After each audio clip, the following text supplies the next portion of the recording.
ใจที่แตกสลายแต่วันนี้มันเหมือนใหม่เธอไม่เหมือนใครเธอไม่เหมือนใครหัวใจที่เป็นมือสองที่ยังจะมองใช่ไหมเรื่องราวคนที่มันช่ำชองในความรักพอเมาแล้วเขาก็ชอบทักคำว่ารักที่ใครต่อใครโสดจริงหรือเปล่าไม่ใช่ว่าเพียงแค่เงาไม่ใช่ทะเลาะกับเขามาบอกรักเราทันทีแบกคนเดียวไม่ไหวฉันมันกำลังจะตายแบกคนเดียวไม่ไหวฉันควรจะทำยังไงแบกคนเดียวไม่ไหวรักที่มันพังทลายต้องทนให้ไหวไม่ให้เธอไปแค่ฉันยังอยากจะห่วงจะแซวเอาแล้วไม่อยากจะฟังอยากอยู่ลำพังใจตั้งจะไม่วุ่นเลยห่วงพี่จริงๆพี่ซึ้งใจแล้วอกจะไม่วุ่นเลยจะไม่วุ่นเลยเธอใจสั่นร้อยนอกจากชื่อฉันมีสิ่งอื่นอีกไหม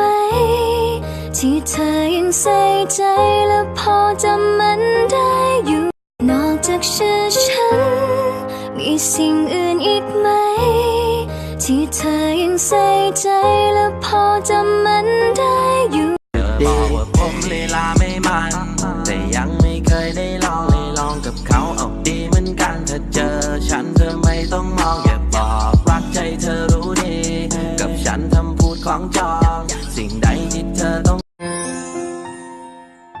มองดูคนมากมายสลับกันไปกับมองตัวเองยิ่งมองดูก็ยิ่งสงสัยว่าทำไมเขามีคู่ควรต่างกับเราที่ไม่มีใครไม่มีเลยนะผมมีกติประจำครอบครัวเชิญครับรักเมียต้องอดทนต้องเป็นคนเคารพเมียรักเมียต้องส่งเสียอย่าให้เมียต้องสงสัยรักเมียต้องรักเดียวอย่าได้เที่ยวไปกับใครรักเมียต้องทำใจถึงอย่างไรเธอก็มีสบายดี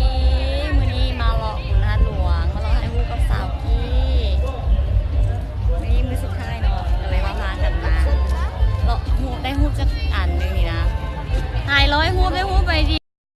โสดจริงหรือเปล่าใช่ว่าเพียงแค่เราไม่ใช่ทะเลาะกับเขามาบอกรักเราทันทีโสดจริงหรือเธอมาหลอกให้รักให้หลงให้ติดเธอมาหลอกให้ฉันต้องคิดไปไกล